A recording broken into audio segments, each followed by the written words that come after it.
Welcome to the SAFeTY Chronicles, exploring how to keep people and pets safe from the cycle of interpersonal violence.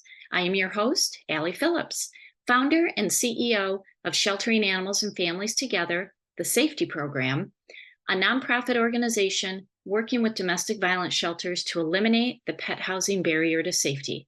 As the founder, I have led the global movement in helping domestic violence shelters create on-site pet housing while elevating the criminal justice response to how animal abuse links to crimes against people.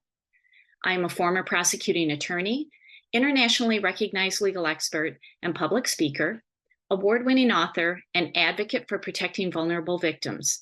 In this podcast, we will explore how and why animals are harmed in the cycle of family violence and the human-animal bond that keeps victims in harm's way with their pets. Guest speakers and I will share strategies for shelters and professionals working to safeguard survivors, why pet-inclusive sheltering is life-saving, and safety tips for those who need help. None of the content will be graphic. If you are in harm's way, please contact your nearest domestic violence shelter or call the National Domestic Violence Hotline at 1-800-799-7233. Let's get started. Hey, everybody. Welcome back to another episode of the SAFeTY Chronicles podcast. So today I want to welcome Meagan Matthews. So she is the Emergency Services Coordinator with AWARE, which is a shelter in Hermitage, Pennsylvania. And Meagan, I'm so happy that you're here because my collaboration with the AWARE shelter goes back to 2010. I mean, it goes back quite a ways. And so I'm happy that you're here. I'm happy that we're going to talk about how you have sustained your on-site pet housing program. But first, I would love for you to share a little bit about you and tell us about AWARE and, the great work that you all are doing. Hi, thanks for having me. I'm really happy to be here. I was really excited when you reached out. I was not aware that you were original party to our PAWS program. I was not here when the original PAWS program developed. I came on in 2015. I came on as an actual advocate working at that program. And it was one of my favorite things was the fact that we did have a place where people could bring their pets with them when they were fleeing domestic violence, because I know my pets are like family to me. So knowing that they had that option as well was really exciting. I came in, like I said, as an advocate to work for AWARE. We are Mercer County's domestic violence and sexual assault program. We are the only PAWS program in the Mercer County area. We do just have the one site, which is located at one of our shelters, but we do have 3 shelters in the valley total. Up until COVID, it was highly utilized. COVID kind of set things back drastically. And then when people were coming in after COVID, we noticed that a lot of landlords, a lot of people that we were working with no longer allowed pets. So they were willing to relocate to other areas so that their pets could also go with them when they were going into housing. So that's a big thing that we noticed when we started back. And what was the rationale for not wanting pets to come into co-housing? So a lot of our private landlords, after COVID, because of the mess that was made with a lot of the funding issues, they decided that they weren't going to allow pets on their properties anymore. And they're private, so they can do that. That's their options, unless it's service animals. Service animals are still delegated for that. And then for our public housing, they also made a change in their policies. A lot of the programs allowed small animals, but now they don't even allow that. And again, it's service animal related.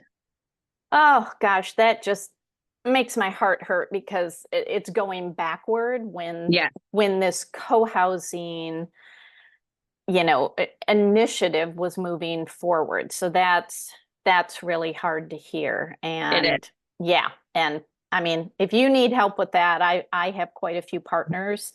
And we all work on co-housing together. So if you need any help, just let us know. We will mobilize and get you some help. So that's what we found. That was our biggest deterrent. Yeah. So they would come in, they would bring their pets with them. But then they struggled because they brought their pets. They want to move with their pets. So we would have to try and find alternative housing for them. Right. Yeah. And that's so important because when you're housing people and their pets together, you can't have a break in the chain of safety. I mean, Exactly. you got to continue it from Yes, beginning to end. that And is the goal. yeah, and that certainly is a struggle for a lot of shelters that either don't have transitional housing programs or they do, and then they run into the private landlord issue. So yeah, it's definitely a struggle in the industry for sure. For sure. So so you said you have 3 shelters. So Yeah. like collectively, how many people at any given time can you have in shelter? So each of our shelters is set up a little bit differently. So our program in the Valley that houses our pause program, that is our largest location, and we can house up to 15 individuals there. Our secondary location can house up to 12, and the third location can house up to 12 as well. Okay. So we are smaller. Okay. So like I said, my work with your shelter goes back to 2010 when I gave your shelter a grant to Okay. launch and build that the housing unit that you have. And here, I actually want to share my screen. I want to show 2 different photos while we're on here. Um, this is at one of your shelters and is in the backyard. Yeah. And can you just describe briefly what's on the inside and like how many animals you can actually put in there?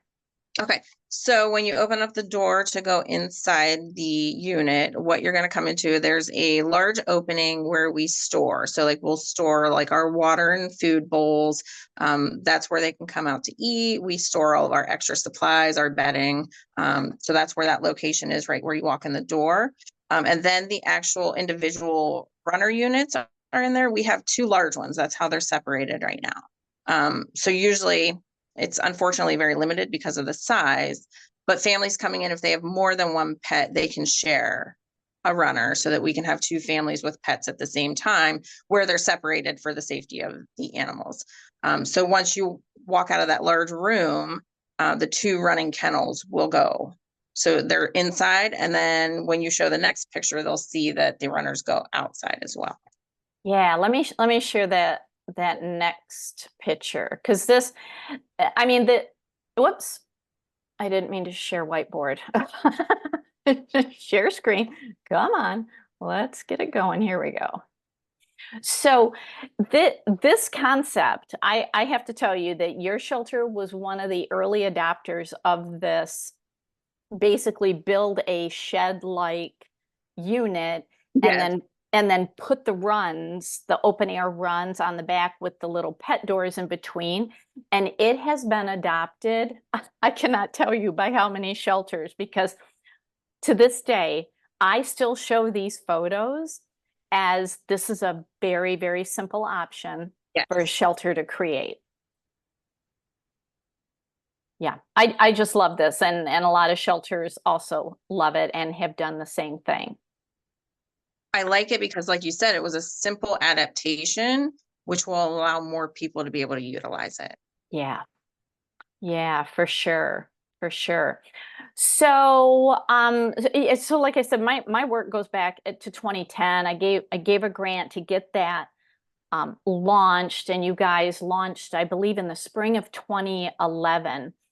And the one thing that I loved about early on in your program, even before you got there, I was collaborating with Jackie Fazio. I don't even know if she's still with your shelter. She has probably long since She is retired. no longer with us. Yeah. So Jackie and I spent a lot of time collaborating, and she shared a lot of unique fundraising ideas that you all were doing like at the beginning. And I just want to read something that she wrote to me. And I mean, this was back in 2011. Okay. And it was something that I share in my presentations to let shelters know that when you get community engagement, that is one of the best things that you can do, because grants, you can't guarantee if you're going to get them.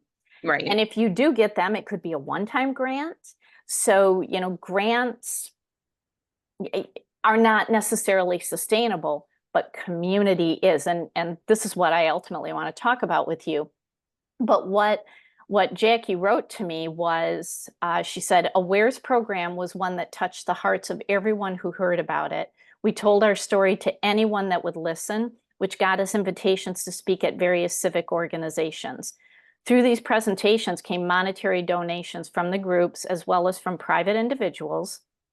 Aware also had fundraisers, which included candy bar sales, a Zumba class, and pizza sales. A local church did a drive for pet dishes, pet beds, and animal toys. And Dad's Pet Food of Meadville, Pennsylvania donated coupons for dog and cat food.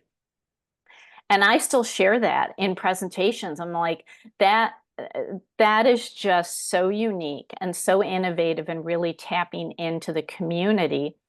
So I'd love for you to talk about how Aware, 13 years into this, how you've been able to sustain this program to allow people to bring their pets on site. Well, and like you said, a big part of ours is community. We don't get a lot of the grant funding that will sustain the program alone. Like our program expenses are gone through PCADV under that.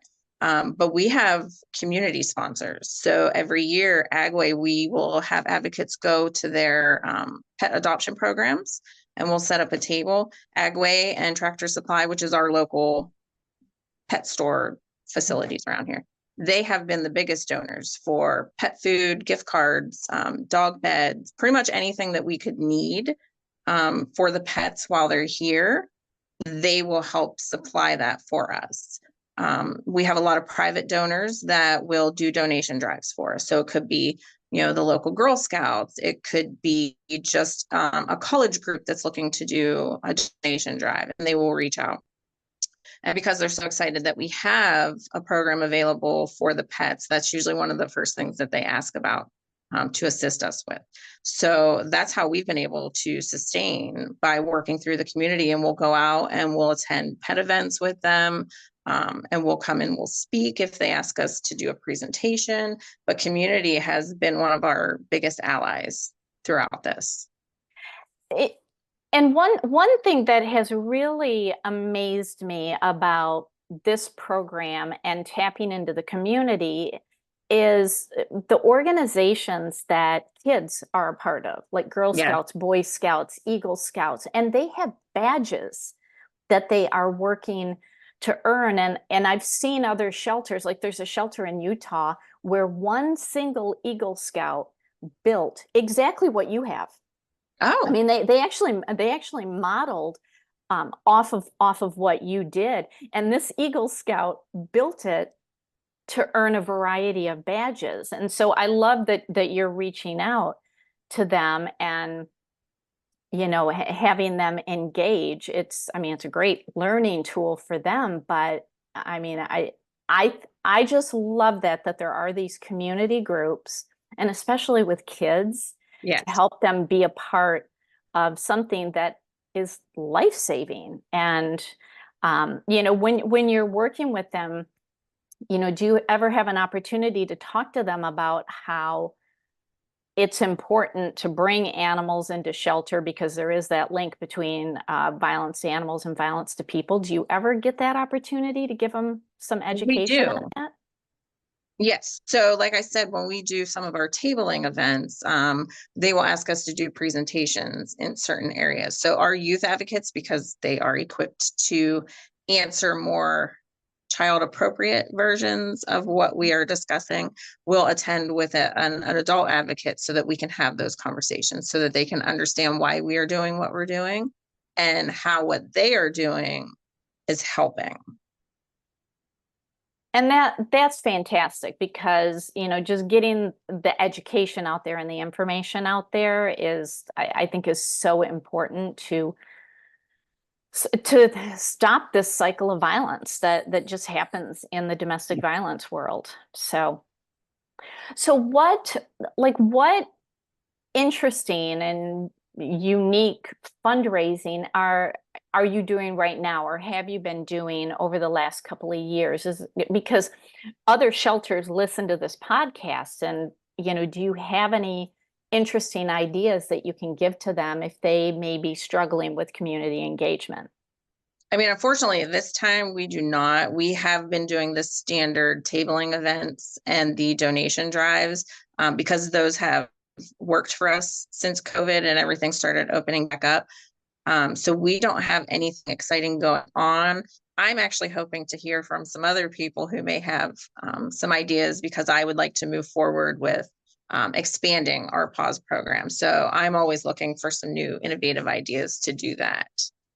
Well, certainly stay tuned. And, this podcast is hosted on YouTube, so subscribe to it, because Okay. I am selecting other shelters to interview, and we are for sure going to be talking about ways to engage the community for fundraising. Perfect. Yeah. So when it comes to housing pets on site, like, how many are you intaking on an annual basis? So we are actually averaging between, I want to say, like 2 to 3 a year, just because with, like I said, with the housing crisis, if they know that the pets may not be able to go with them, they are looking for alternative sites to house their pets, or looking for family that can keep them until they can be housed through a landlord that may allow pets. So our numbers have not been as high as they were pre-COVID. But I'm hoping, like, once we are able to expand and change some of the things and have some conversations with some private landlords with our rapid rehousing program advocate, that we might be able to make some improvements on that.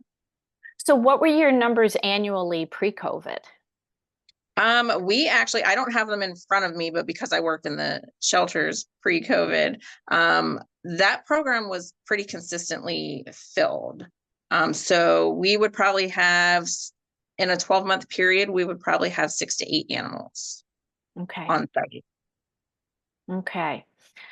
So what advice do you have for shelters who are nervous about creating an on-site pet housing program, because maybe they're concerned about sustaining the program and how they're going to do that? Do you have any words of wisdom that you can share with them?